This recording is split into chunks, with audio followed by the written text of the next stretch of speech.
야, 오늘 녹음하면서 느끼는 건데 예루살렘이 진짜 할 얘기가 많네요. 이스라엘이 예루살렘이. 그렇습니다. 그래서 그런가 지금 힘이 좀 떨어져서 네.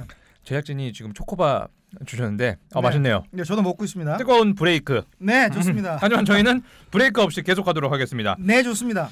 아, 이렇게 배고파서 제가 먹고 있잖아요. 네. 돌아다니다 보면 진짜 배고플 것 같아요. 여기서도. 그렇습니다. 이 이스라엘, 이 예루살렘에 있는 사람들은 뭘 먹고 삽니까? 그거 전혀 모르겠어요. 사실 나라별로 막 유명한 음식들이 많이 있는데 네. 전혀 이스라엘 음식은 알 수가 없습니다. 저는. 아주 좋은 질문이시고 네. 이스라엘 음식이라고 하는 것은 어떻게 보면은 그 디아스포라의 음식이라고 할 수가 있는데요. 왜 이런 말씀을 드리냐 그러면 워낙 전 세계에 퍼져 살다 있다 보니까 어떨 때는 그 유럽 음식의 맛으로, 어떨 때는 그 아랍 음식의 맛으로, 또 어떨 때는 심지어는 그 익숙한 아시아? 음식의 맛으로 우리의 그 미각을 그 자극을 합니다. 마치 그들이 이렇게 한많은 방랑을 한 것을 음식에 고스란히 나타낸 것 같이 그런 맛으로 존재를 합니다.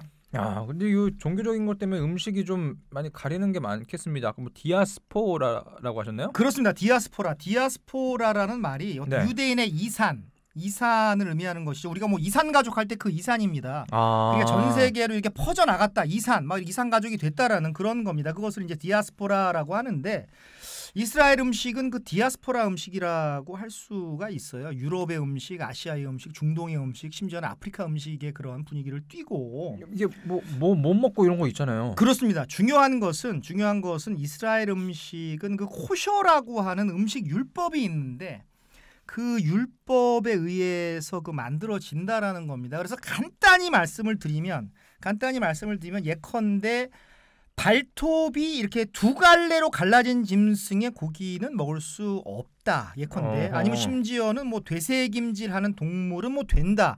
이런 식으로 굉장히 규정이 까다롭습니다. 이건 뭐 우리나라의 코셰르라고 하는 이 코셔 전문가가 얼마나 있는지는 제가 모르겠습니다만은 굉장히 까다롭고요. 그래서 굉장히 여러 가지가 있어요. 굉장히 여러 가지가 있는데 한 가지 대표적인 거를 말씀을 드리면 유대교도 그렇고요. 이슬람교도 그렇고 그 돼지고기를 안 먹습니다. 아, 그건 제가 잘 알고 있습니다. 그렇죠. 돼지고기 안 먹고 소고기 많이 먹잖아요. 그렇습니다. 참고로 말씀드리면은 뭐 여기 유대교에는 코셔가 있다 그러면 아랍 사람들한테는 이제 할랄이죠. 아, 그거 많이 들어봤어요. 할랄 푸드. 예, 할랄 푸드. 인증해서 먹고 그렇잖아요. 그렇습니다. 되게 비슷할 것 같은데? 예, 좀 비슷한 것도 있고 안 다른 것도 있는데 뭐 여기는 이제 우리가 예루살렘 편이니까 할랄은 이제 나중에 설명드리기로 하고요. 일단 코셔를 말씀을 드리면 이 왜 돼지고기를 안 먹느냐 그거를 제가 먼저 말씀을 드리면 그 신약 성경에 나옵니다. 신약 성경에 나오는데 그 예수님이 어느 마을에 가셨어요. 마을에 가셨는데 그 마을에 그 미친 사람이 있었다라는 겁니다. 미친 사람이 빨개 벗고 막 뛰어다니는 그런 사람이 있었어요. 근데 그 사람 몸속에 귀신이 들어가 있었던 거예요. 그 귀신이 군대 귀신입니다. 군대라고 하는 것이 물론 어떤 물리적인 그런 군대가 아니라 많이 있다라는 뜻의 그런 군대 귀신, 군대가 이렇게 많은 사람이 있지 않습니까? 군대 귀신이 있었는데 예수님이 사탄아 물러가라라고 이렇게 명하니까 그 군대 귀신이 그 사람 미친 사람의 몸에서 빠져나가서 돼지의 몸속으로 들어가서 그 돼지가 물에 들어가서 다 익사를 해버립니다. 자기가? 그렇죠. 귀신의 행위겠죠. 그래서 코셔르라고 하는 것은 어떻게 보면은 유대 율법에 기인하고 성경에도 상당히 기인하는 그런 어떤 음식법을 말하는 겁니다. 그래서 귀신이 들어가서 죽은 그런 고기로서의 돼지고기, 물론 뭐 우리가 뭐 유대교 신자가 아니고 이슬람교 신자가 아니면 따를 필요는 없겠죠. 우리는 뭐 삼겹살 매일 먹지 않습니까? 그렇죠. 그거 맛있는 거. 그렇죠. 근데 그 사람들은 그런 어떤 율법에 따라서 안 먹는다라는 것이죠. 그러니까 예컨대 이런 겁니다. 제가 쉽게 말씀을 드리면 그런 것들이 다 스토리가 있고 다 어떤 그 에피소드가 있다라는 겁니다. 물론 이 전문가가 제가 아니라서 할랄 전문가가 아니고 코셔 전문가가 아니라서 건 바이 건으로 말씀을 못 드려도 그런 게 많아요. 그래서 예컨대 뭐 이런 겁니다. 비늘이 없는 생선은 먹을 수 없다. 예컨대 뭐 오징어, 갑각류, 뭐 꽃게, 조개 이런 것들은 이렇게 먹을 수가 없는 거죠. 유태인들은 안 먹습니다. 왜나? 아니 그건 또 처음 알았네. 네, 세속적인 유태인은 먹는지 안 먹는지는 제가 확인을 안 해봐서는 모르겠는데 어쨌든 그 코셔르 상에는 비늘이 없는 생선을 먹을 수 없는 거고 심지어는 유제품과 고기를 함께 먹을 수 없습니다. 또 그것도 희한하네요. 그렇죠. 뭐 그렇게 많이 먹진 않지만 어차피. 그렇죠. 뭐 그런 게 있다 보니까 이런 거 뭐 다 지키다 보면은 뭐 도대체 뭐 야채만 먹으라는 얘기인가? 뭐 이럴 수가 있는데 이런 것을 아까 말씀드린 대로 그 저기 정통 유대교들, 정통 유대인들은 정통파 유대인들은 이런 걸 다 지킨다라는 거죠. 아, 그럼 혹시 몰래 돼지고기 먹는 유대인 보신 적 없습니까? 그래서 몰래 먹는 거야 뭐 CCTV가 없으니까 뭐 네. 앞에서는 안 먹는다 하고 얘기하지 마 그러고 먹을 수 뒤에서 있잖아요. 그 브루스타 키고 이렇게 구워 먹는지는 모르겠지만 네. 제가 아직까지는 모르겠습니다. 돼지고기를 먹는 유태인은 제가 본 적은 없는 것 야, 같아요. 또 신앙심들이 대단한 것 같습니다. 네, 그게 바로 코셔라는 겁니다. 그게 중요한 겁니다. 아, 그러면 어떤 음식들이 있는지 네. 소개를 좀 해주세요. 네. 어떤 거 먹는 거예요? 그럼 대체 되게 그렇습니다. 까다로워서. 그렇습니다. 네. 일단은 가장 우리의 밥의 개념인데 이 피타라는 빵이 있어요. 피타? 이 피타입니다. 예. 그래서 이게 그 이스라엘 음식, 이스라엘만 있는 건 아니고 지중해 연안과 그 중동 지역에 있는 빵인데 직경이 한 15cm 정도 되니까요. 15cm 정도 되니까 상당히 뭐 그 이렇게 작은 빵은 아니죠. 근데 재밌는 게 요 빵을 절개를 하면 이게 반으로 이렇게 절개가 됩니다. 갈려요. 반으로 네. 갈립니다. 그래서 요 안에다가 이제 그 뭐라 그럴까 뭐 여러 가지 이렇게 음식을 집어넣으면은 뭐가 되고 샌드위치 같은 거 그렇죠. 아닙니까? 그런 그러면? 어떤 네. 음식의 기본이 되는 그런 그 빵이 되겠죠. 그걸 피타라고 하는 빵이 있어요. 저는 맨 처음에는 그 너무 딱딱해가지고 이거 개를 줘도 안 먹겠다.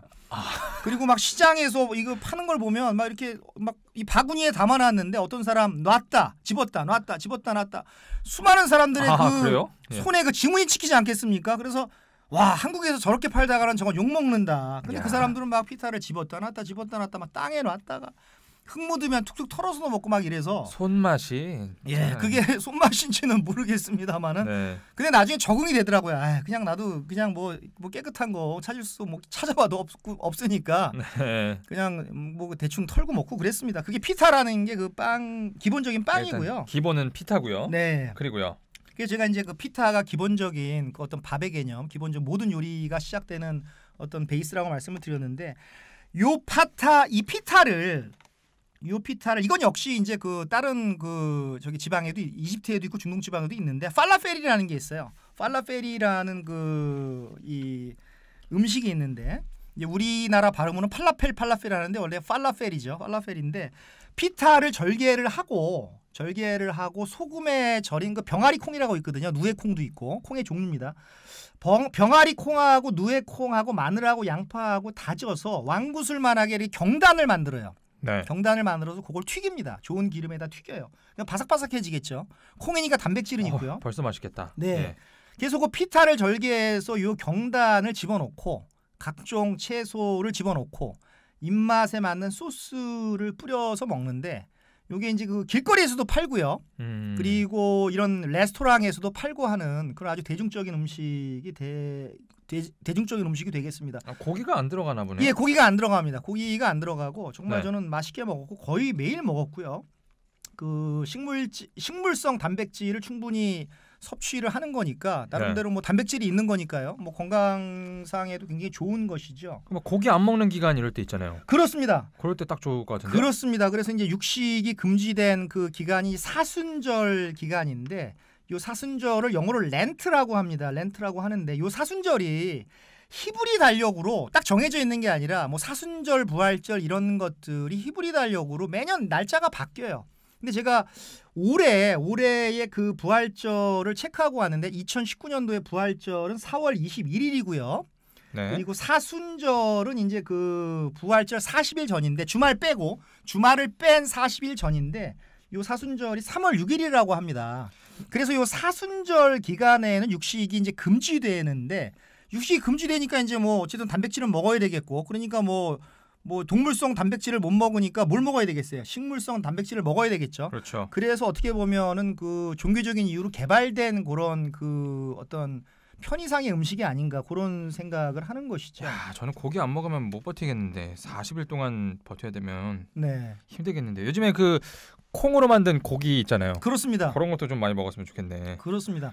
그래서 이 히브리력을 제가 잠시 말씀을 드리면 저도 너무 복잡해가지고 히브리력. 예, 히브리력이죠. 우리가 현재 쓰고 있는 것은 그레고리력입니다. 1월부터 12월까지 있는 것은 그레고리력이고. 아 달력 얘기하는 거죠? 예, 예, 아 달력입니다. 저는 무슨 힘 얘기하는 줄 알았어요. 히브리력 그래가지고. 그 력이 아니고 네. 이제 그 히브루 칼렌더, 히브루 칼렌더를 말씀을 칼렌더, 드리는 예. 건데 이게 아람력이 있고요. 그 아라비안 칼렌더가 있고 그레고리 칼렌더가 있고 그다음에 이제 그 히브루 칼렌더가 있는데 이게 정말 우리나라 뭐 단기 몇 년입니까? 무슨 모르시죠? 우리나라도 뭐 단기 몇 년, 단군 뭐 몇 년 이런 거 모르듯이 네. 이방인이 히브리력을 이해하는 것이 굉장히 어렵습니다. 그래서 이 봄, 여름, 가을, 겨울은 태양력을 따르고 그리고 일하고 월, 매일 살아가는 day하고 month 이거는 또 태음력을 따릅니다. 그래서 그 사람들이 막 이렇게 만들어내는 건데 모르겠습니다. 올해가 이 히브리력으로 몇 년인지 5,300 몇 년이라고 제가 들었는데요. 그 굉장히 체계가 어려워서 그 뭐라 그럴까 이해하기가 굉장히 어렵습니다. 그럼에도 불구하고 중요한 것은 이 팔라펠이라는 음식은 어떤 그 사순절 기간, 육식을 못 먹는 그런 기간에 어떤 그 사람들이 편의상으로 이렇게 만들어낸 그런 음식이 아닌가라는 제가 그렇게 추정을 해봅니다. 그 부활절 사순절도 매년 다른 거 보면 약간 우리 음력 같은 거겠네요. 그렇습니다. 살짝 비슷하게 수도 있을 것 예, 같은데. 그게 다릅니다. 네, 네. 팔라펠과 피타 그리고 또 알려주시죠. 또 하나는 그 슈아르마라고 하는데 슈바르마라고 발음하는 사람도 있고 이제 슈아르마인데 저는 슈아르마라고 이제 발음을 하는데요. 이것도 역시 그 피타가 베이스입니다. 피타를 절개를 해서 네. 여기에는 이제 비로소 고기가 들어갑니다. 아이고 좋다. 여기에는 이제 양고기, 닭고기, 이제 소고기를 넣고요. 거기다가 이제 감자튀김, 뭐 피클 이런 야채를 넣어서 먹는데 이게 처음에는 굉장히 뭐라 그럴까 이게 양고기 냄새가 훅 풍기는 거예요. 양고기 네. 양비린내가 훅 풍기는. 별로 안 좋아하세요? 예. 예. 근데 이것도 자꾸 먹으니까 이제 좀 약간 그 적응이 됐고요. 그래서 이스라엘에서는 저는 양고기가 들어간 슈아르마만 먹었는데 사실 뭐 닭고기도 들어간다라고 하는데 네. 닭고기 슈아르마는 제가 이스라엘에서도 못 먹고 정작 독일에 가가지고 그 독일에서 제가 그 닭고기 슈아르마를 먹고 이스라엘에서는 주구장창 그 양고기 슈아르마만 이렇게 먹었습니다. 어떻게 이거 진짜 먹을만 합니까? 예, 이것은 뭐 예컨대 터키의 케밥 아시죠? 케밥? 아 그럼 비슷해요? 예, 그것과 비슷합니다. 케밥하고 약간 비슷한 그런 맛이고 가격은 네, 가격은 뭐 천차만별입니다. 길에서 먹으면은 뭐 한 10셰켈짜리도 있고 길에서 먹어야겠다. 예, 길에서 10셰켈짜리도 있고 레스토랑에서 먹으면 20셰켈 넘어가는 것도 있고요. 네. 꼬챙이에다 고기를 감아서 이렇게 서서히 불에 익혀서 그것을 이렇게 삭삭삭삭 이렇게 그 잘라서 그 피타에다 넣어주는 거니까 어떻게 보면 케밥하고 좀 비슷할 수도 있습니다. 그럼 디저트 같은 것도 좀 알려주세요. 예, 그래서 진짜 중요한 디저트가 하나 있는데 유대인의 도넛이라고 보면 됩니다. 그 하누카라라는 그런 도넛? 이제 그 도넛이 있는데요. 아주 달콤한 도넛이 있는데 제가 조금 전에 말씀드린 그 굉장히 복잡한 저도 이해를 잘 못하는 그 히브리 달력으로요. 9번째 달. 참고로 이스라엘은 10월이 새해입니다. 10월이 새해인데 그래요? 그렇습니다. 근데 히브리력으로 9번째 달 25일부터 약간 8일간이 이제 하누카 기간인데 큰 명절입니다. 그 유대인들한테는 큰 명절인데 요 명절 때 그 만들어 먹는 것이 이제 하누카라라고 하는 그 달콤한 도넛이 있는데 저도 뭐 많이 먹지는 못하고요. 참 먹어서 이렇게 봤는데 뭐 제 취향은 아니었습니다. 근데 뭐 그 사람들은 큰 의미를 갖는 것이죠. 큰 의미를 갖는 것이고 네. 그 히브리력을 참 이해하기가 어려웠다라는 게 제 하나의 그 포인트가 되겠습니다. 아니 뭐 어류는 많이 안 먹습니까? 그쪽은 많이 안 나오네. 네, 어류가 한 가지가 있습니다. 어류가 이제 그 피터스 피쉬, 베드로 고기라고 해서 저 위에 이제 그 갈릴리 호수죠. 어떤 분은 갈릴리 바다라고 하는데 갈릴리 호수가 맞고요. 갈릴리 호수 원래 베드로가 어부였다라는 사실은 그거 아시죠? 알고 있습니다. 베드로의 예. 직업은 어부였습니다. 처음에는 고기를 잡는 어부였다가 나중에는 사람을 구원하는 그런 어부가 됐는데 이제 거기서 이제 이스라엘 향어가 많이 납니다. 그래서 이스라엘 향어를 가지고 생선 튀김을 하는데 그게 이제 그 피터스 피쉬라 그래서 베드로 고기라 그래서 메뉴에 올라와 있거든요. 그래서 이것을 뭐 저는 뭐 그다지 맛은 없었어요. 약간 뭐 흙냄새도 나고 해서 맛은 없었는데 흙냄새가 나요? 예, 약간 그 민물고기라서 그런지 모르겠습니다만은 약간 흙냄새가 나는데 그래도 뭐 한 번 정도는 가셨으니까 먹어봄지 뭐 한 것 같습니다. 자 그럼 이쯤에서 네. 이거 하나 나와야죠. 네. 맥주가 드디어 나올 시간입니다. 아 그렇습니다. 요거는 정말 그 중요합니다. 예루살렘의 맥주는 어떻습니까? 예루살렘은 두 가지 맥주가 있어요. 하나는 이제 그 마카비 맥주고요. 또 하나는 이제 골드스타 맥주. 이게 두 개의 그 쌍벽인데 두 개의 네. 그 대표하는 맥주인데 다른 맥주는 제가 맛을 못 봤고 마카비 맥주하고 골드스타 맥주가 있는데 정말 그 용어 상박입니다. 너무 맛있고 참고로 오. 마카비는 그 그리스와의 고대 시대 고대 이스라엘 때 그리스와의 전쟁에서 어떤 그 이스라엘을 지킨 그런 엄청난 유명한 장군이에요. 거기 프로 축구단의 그 축구단 이름도 마카비 팀이 있어요. 아, 저 알아요. 예, 아시죠 마카비? 저는 축구 이런 거 잘하기 때문에 마카비 하이파라고. 그렇습니다.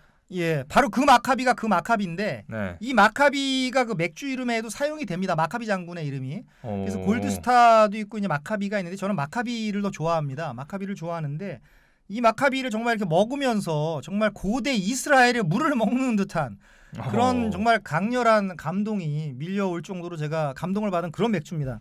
골드스타는요? 골드스타는 뭐 마카비보다는 조금 떨어지는 것 같고 어. 조금 떨어지는 것 같고 저는 뭐 이름이 의미가 있는 마카비 맥주를 더 좋아하죠. 이름이 좋지 않습니까? 마카비. 자, 그렇다면 드디어 그 순서입니다. 브라이언 정의 맥주 랭킹. 네. 감동을 받으셨다는 그 이스라엘 최고의 맥주인 마카비 맥주는 네. 과연 드셨던 맥주 중에 몇이었습니까? 이 참 랭킹을 이것을 제가 그래서 오늘 아침 그 새벽 6시까지 잠을 못 자고 이 랭킹 때문에요? 예, 제가 3시간 자고 지금 여기 이 스튜디오에 온 사람인데 예. 이거는 정말 맛으로 평가를 해야 되느냐, 정말 감동으로 평가를 해야 되느냐, 이 두 가지를 어떻게 우리가 인덱스화해서 순위로 만들까 제가 그것 때문에 고민을 많이 했는데요. 예. 이 마카비 맥주는 그 맛을 떠나서 이스라엘에서 먹는다라는 그것 자체가 너무 저한테 큰 감동을 줬기 때문에 네. 기라성 같은 맥주가 많이 있음에도 불구하고 저는 이렇게 저는 발표를 하고 싶습니다.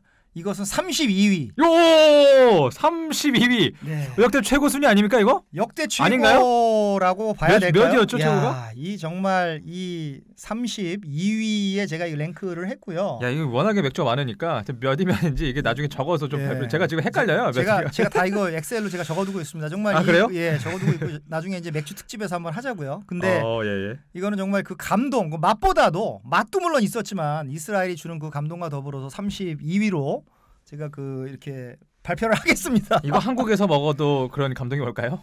한국에서는 제가 아직 발견을 못했습니다. 요거를 발견을 힘든가? 못했는데 글쎄요. 요거를 한국에서 먹으면 좀 수지가 좀 변경될 가능성은 좀 있어 보였어요. 근데 있어 보이지만 네. 아직 먹어보진 않았으니까 한국에서 한번 드셔보시고 다시 한번. 그거 한국에서 먹어보면은 순위를 제가 한번 재조정 한번 해보겠습니다. 못 보셨구나. 아니 그 이태원 가면 이태원 어느 골목에 그 수입 맥주들 많이 파는 데가 있거든요. 네. 구하기 힘든 맥주만 쫙 모여 있는 가게가 하나 있습니다. 슈퍼마켓 같은 거. 거기 아마 있지 않을까. 나중에 제가 가서 먹어보도록 하겠습니다. 있으면요. 네.